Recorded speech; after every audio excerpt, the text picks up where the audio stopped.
चरकसंहिता शारीरस्थानं प्रथमोऽध्यायः कतिधा पुरुषीयशारीरम्। अथातः कतिधा पुरुषीयं शारीरं व्याख्यास्यामः इति स्माह भगवान् आत्रेयः। कतिधा पुरुषो धीमन् धातुभेदेन भिद्यते। पुरुषः कारणं कस्मात् प्रभवः पुरुषस्य कः। किमज्ञोऽज्ञः स नित्यः किं किमनित्यो निदर्शितः। प्रकृतिः का विकाराः के किं लिङ्गं पुरुषस्य च। निष्क्रियं च स्वतन्त्रं च वशिनं सर्वगं विभुं। वदन्त्यात्मानमात्मज्ञाः क्षेत्रज्ञं साक्षिणं तथा। निष्क्रियस्य क्रिया तस्य भगवन् विद्यते कथं। स्वतन्त्रश्चेदनिष्टासु कथं योनिषु जायते। वशी यद्य सुखैः कस्माद् भावैराक्रम्यते बलात्। सर्वाः सर्वगतत्वाच्च वेदनाः किं न वेत्ति सः। न पश्यति विभुः कस्मात् शैलकुड्यतिरस्कृतं। क्षेत्रज्ञः क्षेत्रमथवा किं पूर्वमिति संशयः। ज्ञेयं क्षेत्रं विना पूर्वं क्षेत्रज्ञो हि न युज्यते। क्षेत्रं च यदि पूर्वं स्यात् क्षेत्रज्ञः स्याद् शाश्वतः। साक्षीभूतश्च कस्यायं कर्ता ह्यन्यो न विद्यते। स्यात् कथं चाविकारस्य विशेषो वेदनाकृतः। अथ चार्तस्य भगवन् तिसॄणां कां चिकित्सति। अतीतां वेदनां वैद्यो वर्तमानां भविष्यतीम्। भविष्यन्त्या असम्प्राप्तिरतीताया अनागमः। साम्प्रतिक्या अपि स्थानं नास्त्यर्थे संशयो ह्यतः। कारणं वेदनानां किमधिष्ठानमुच्यते। क्व चैता वेदनाः सर्वा निवृत्तिं यान्त्यशेषतः। सर्ववित् सर्वसन्न्यासी सर्वसंयोगनिःसृतः। एकः प्रशान्तो भूतात्मा कैर्लिङ्गैरुपलभ्यते। इत्यग्निवेशस्य वचः श्रुत्वा मतिमतां वरः। सर्वं यथावत् प्रोवाच प्रशान्तात्मा पुनर्वसुः। खादयश्चेतना षष्ठा धातवः पुरुषः स्मृतः। चेतनाधातुरप्येकः स्मृतः पुरुषसंज्ञकः। पुनश्च धातुभेदेन चतुर्विंशतिकः स्मृतः। मनो दशेन्द्रियाण्यर्थाः प्रकृतिश्चाष्टधातुकी। लक्षणं मनसो ज्ञानस्याभावो भाव एव च।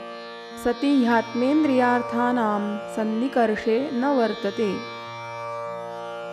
वैवृत्यान्मनसो ज्ञानं सान्निध्यात् तच्च वर्तते। अणुत्वमथ चैकत्वं द्वौ गुणौ मनसः स्मृतौ। चिन्त्यं विचार्य मूह्यं च ध्येयं सङ्कल्प्यमेव च। यत्किञ्चिन्मनसो ज्ञेयं तत्सर्वं ह्यर्थसंज्ञकम्। इन्द्रियाभिग्रहः कर्म मनसः स्वस्य निग्रहः। ऊहो विचारश्च ततः परं बुद्धिः प्रवर्तते। इन्द्रियेणेन्द्रियार्थो हि समनस्केन गृह्यते। कल्प्यते मनसा तूर्ध्वं गुणतो दोषतोऽथवा। जायते विषये तत्र या बुद्धिर्निश्चयात्मिका। व्यवस्यति तया वक्तुं कर्तुं वा बुद्धिपूर्वकम्। एकैकाधिकयुक्तानि खादीनामिन्द्रियाणि तु पञ्चकर्मानुमेयानि येभ्यो बुद्धिः प्रवर्तते। हस्तौ पादौ गुदोपस्थं वागीन्द्रियमथापि च। कर्मेन्द्रियाणि पञ्चैव पादौ गमनकर्मणि। पायूपस्थं विसर्गार्थं हस्तौ ग्रहणधारणे।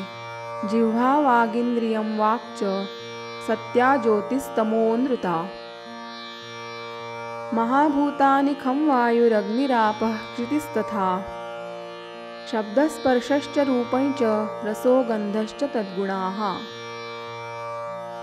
तेषामेकगुणः पूर्वो गुणवृद्धिः परे परे। पूर्वः पूर्वगुणश्चैव क्रमशो गुणिषु स्मृतः। खरद्रवचलोष्णत्वं भूजलानिलतेजसाम् आकाशस्याप्रतिघातो दृष्टं लिङ्गं यथाक्रमम्। लक्षणं सर्वमेवैतत् स्पर्शनेन्द्रियगोचरं स्पर्शनेन्द्रियविज्ञेयः स्पर्शो हि सविपर्ययः। गुणाः शरीरे गुणिनां निर्दिष्टाश्चिह्नमेव च अर्थाः शब्दादयो ज्ञेया गोचरा विषया गुणाः। या यदिन्द्रियमाश्रित्य जन्तोर्बुद्धिः प्रवर्तते याति सा तेन निर्देशं मनसा च मनोभवा। भेदात् कार्येन्द्रियार्थानां बह्व्यो वै बुद्धयः स्मृताः आत्मेन्द्रियमनोर्थानामेकैका सन्निकर्षजा। अङ्गुल्यङ्गुष्ठतलजस्तन्त्रीवीणानखोद्भवः दृष्टः शब्दो यथा बुद्धिर्दृष्टा संयोगजा तथा। बुद्धीन्द्रियमनोर्थानां विद्याद्योगधरं परं चतुर्विंशतिको ह्येष राशिः पुरुषसंज्ञकः। रजस्तमोभ्यां युक्तस्य संयोगोऽयमनन्तवान् ताभ्यां निराकृताभ्यां तु सत्त्ववृद्ध्या निवर्तते। अत्र कर्मफलं चात्र ज्ञानं चात्र प्रतिष्ठितम् अत्र मोहः सुखं दुःखं जीवितं मरणं स्वता। एवं यो वेद तत्त्वेन स वेद प्रलयोदयौ पारम्पर्यं चिकित्सां च ज्ञातव्यं यच्च किंचन। भास्तमः सत्यमनृतं वेदाः कर्मशुभाशुभं न स्युः कर्ता च बोद्धा च पुरुषो न भवेद्यदि। नाश्रयो न सुखं नार्तिर्न गतिर्नागतिर्न वाक् न विज्ञानं न शास्त्राणि न जन्म मरणं न च। न बन्धो न च मोक्षः स्यात् पुरुषो न भवेद्यदि। कारणं पुरुषस्तस्मात् कारणज्ञैरुदाहृतः।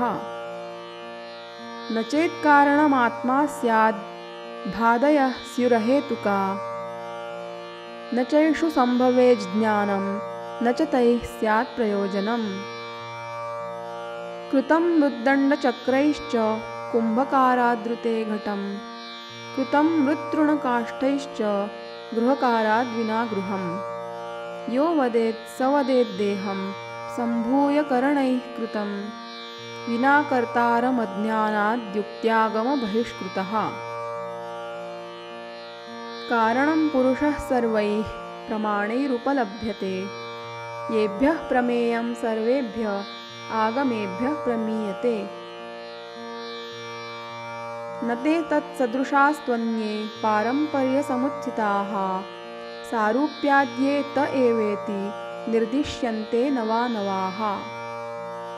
भावास्तेषां समुदयो निरीशः सत्त्वसंज्ञकः कर्ता भोक्ता न स पुमानिति केचिद्व्यवस्थिताः।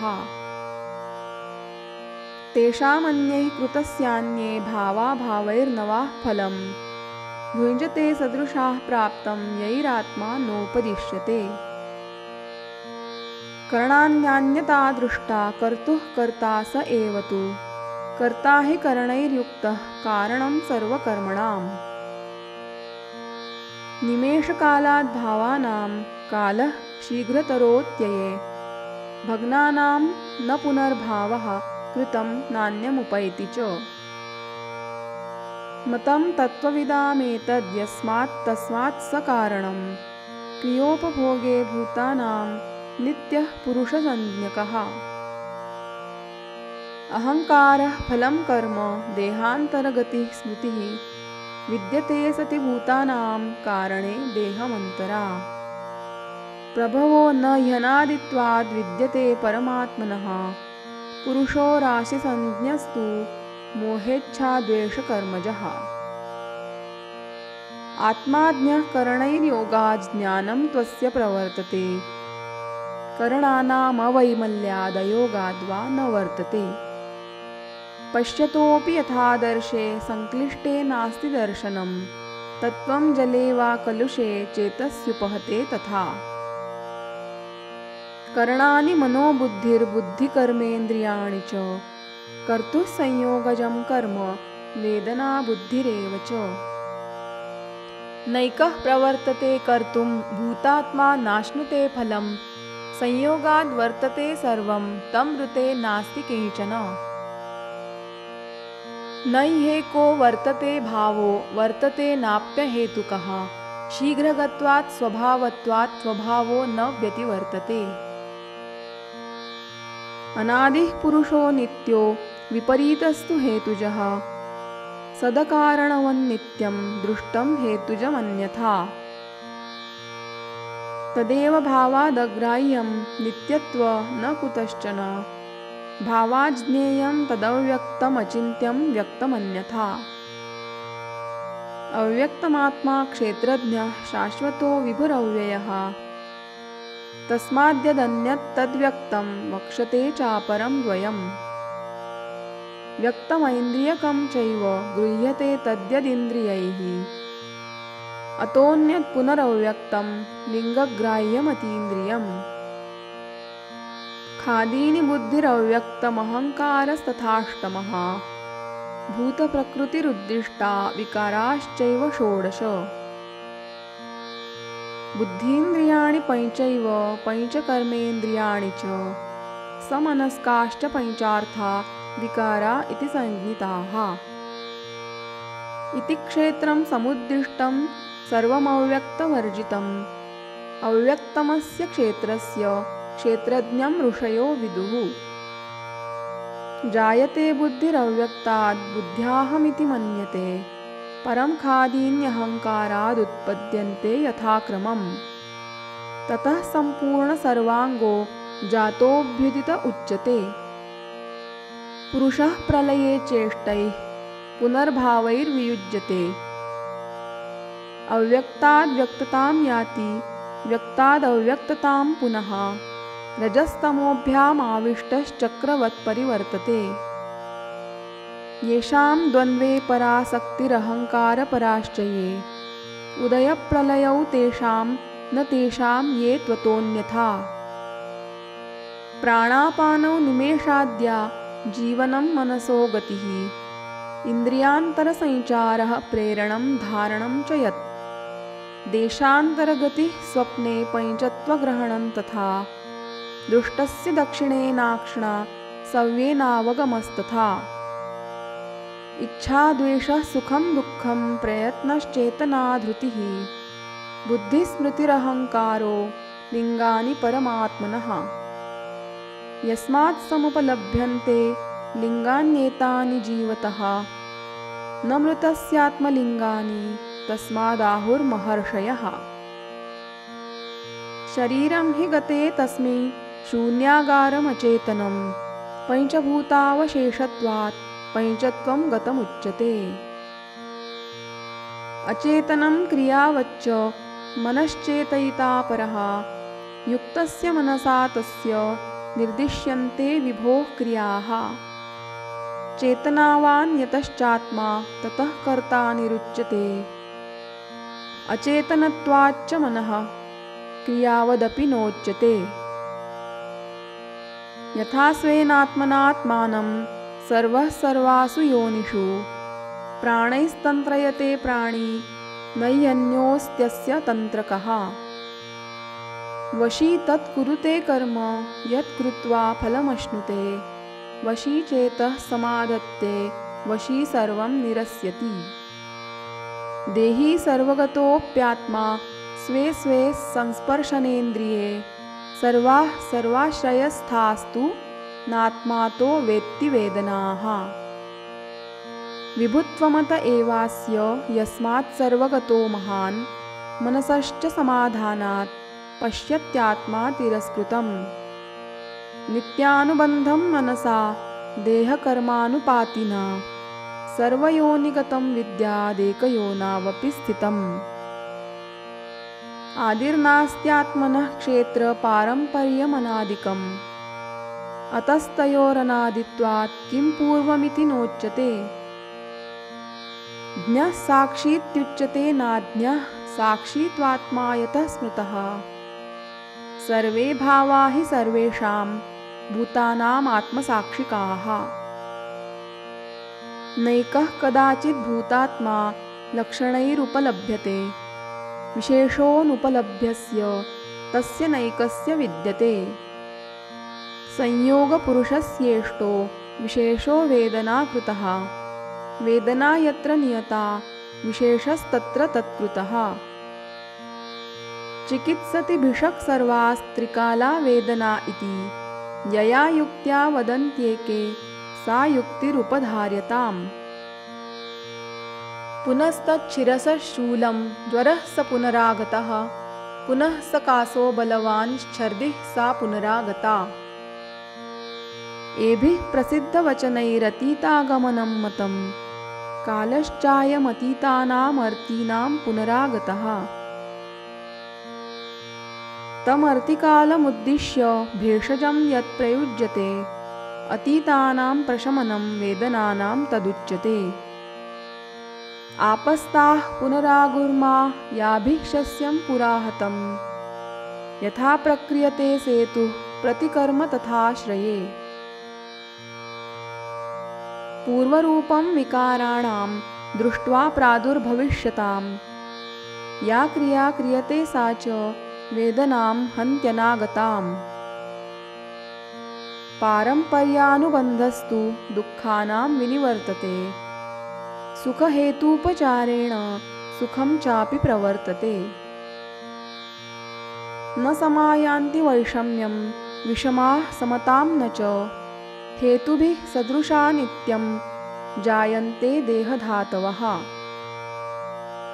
युक्तिमेतां पुरस्कृत्य त्रिकालां वेदनां भिषक्, हन्तीत्युक्तं चिकित्सा तु नैष्ठिकी या विनोपधाम्।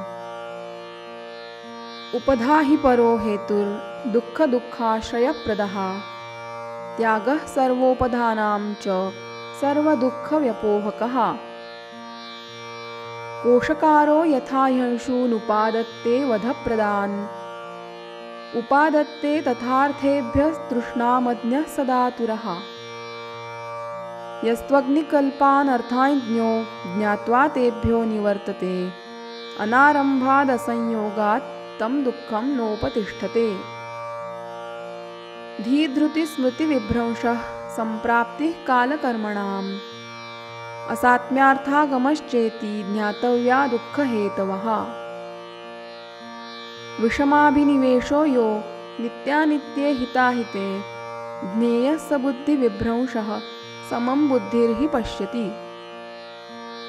विषयप्रवणं सत्वं धृतिभ्रंशान्न शक्यते, नियन्तुमहितादर्थात् धृतिर्हि नियमात्मिका। तत्त्वज्ञाने स्मृतिर्यस्य रजोमोहावृतात्मनः, भ्रश्यते स स्मृतिभ्रंशः स्मर्तव्यं हि स्मृतौ स्थितम्। धीधृतिस्मृतिविभ्रष्टः कर्म यत् कुरुते शुभं, प्रज्ञापराधं तं विद्यात् सर्वदोषप्रकोपणम्। उदीर्णं गतिमतामुदीर्णानां च निग्रहः, सेवनं साहसानां च नारीणां चातिसेवनम्। कर्मकालातिपातश्च मिथ्यारम्भश्च कर्मणां, विनयाचारलोपश्च पूज्यानां चाभिदर्शनम्। ज्ञातानां स्वयमर्थानां महितानां निषेवणम्, परमोन्मादिकानां च प्रत्ययानां निषेवणम्। अकालादेशसञ्चारौ मैत्रीसङ्क्लिष्टकर्मभिः, इन्द्रियोपक्रमोक्तस्य सद्वृत्तस्य च वर्जनम्। ईर्ष्यामानभयक्रोध लोभमोहमदभ्रमाः, तज्जं वा कर्म यत् क्लिष्टं, क्लिष्टं यद्देहकर्म च। यच्चान्यदीदृशं कर्म रजोमोहसमुत्थितं, प्रज्ञापराधं तं शिष्टा ब्रुवते व्याधिकारणम्। बुद्ध्या विषमविज्ञानं विषमै च प्रवर्तनं, प्रज्ञापराधं जानीयान् मनसो गोचरं हि तत्।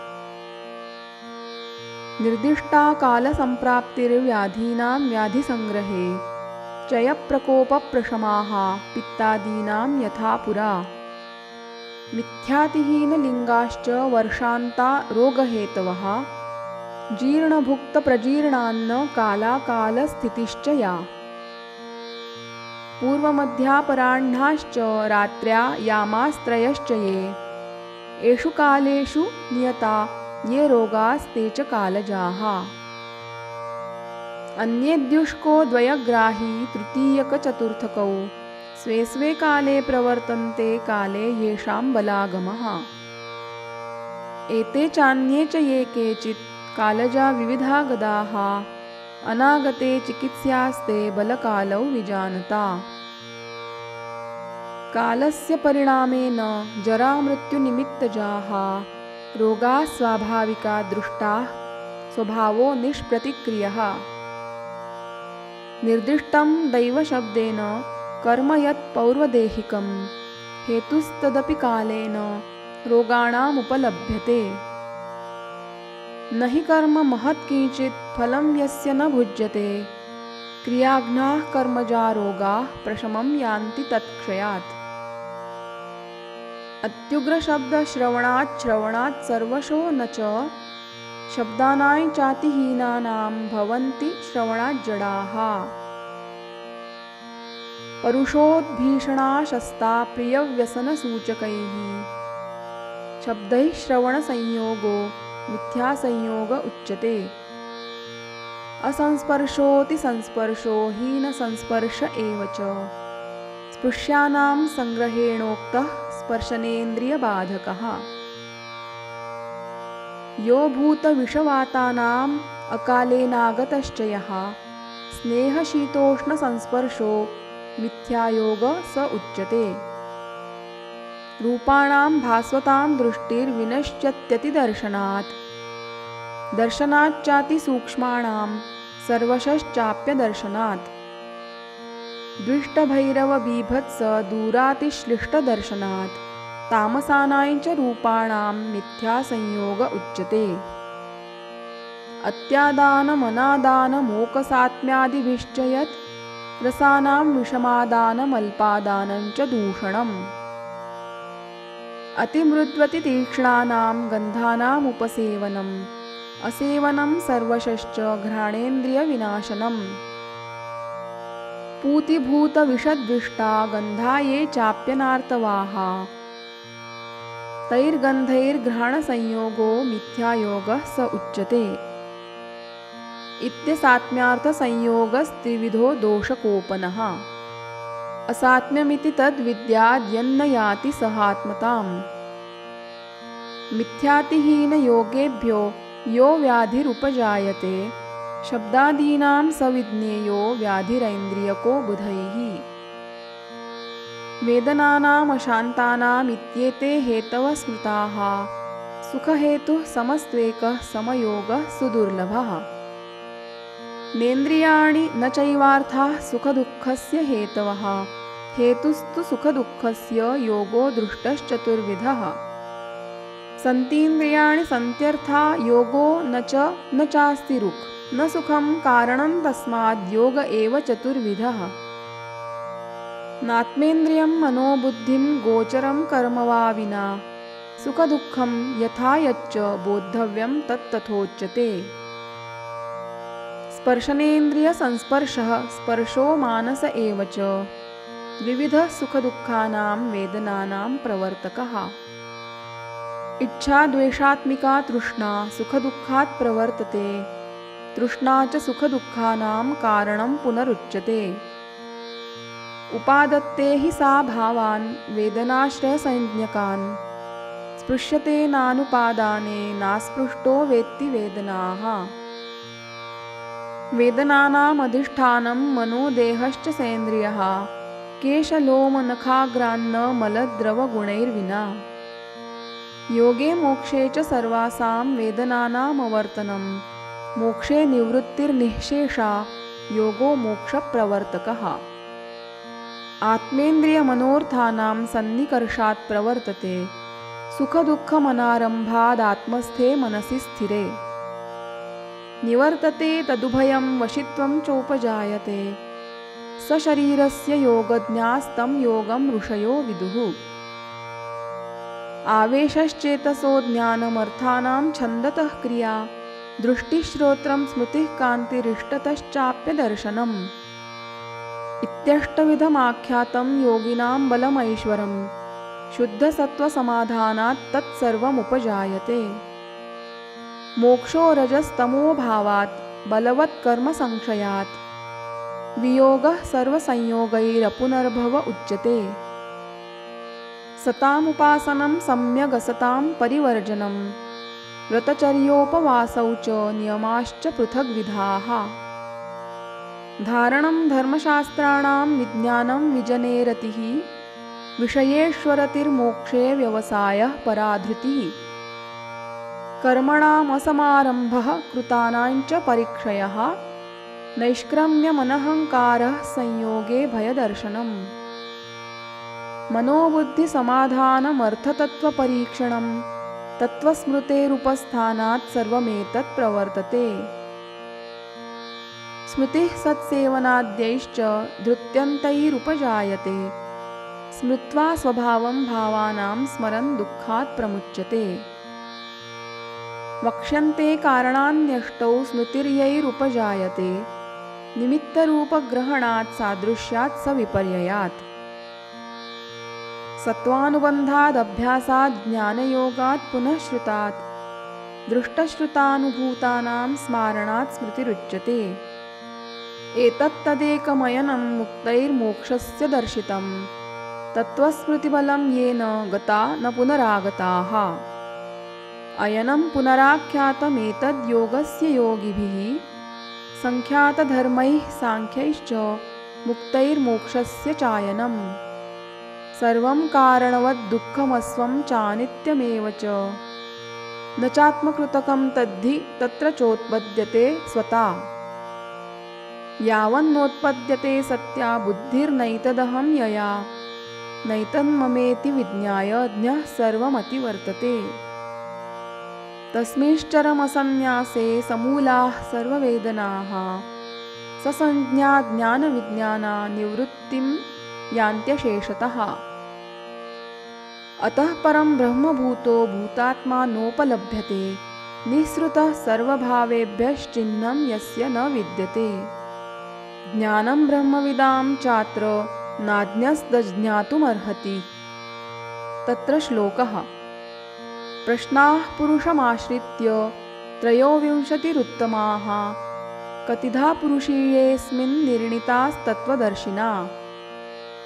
इत्यग्निवेशकृते तन्त्रे चरकप्रतिसंस्कृते शारीरस्थाने कतिधा पुरुषीयं शारीरं नाम प्रथमोऽध्यायः।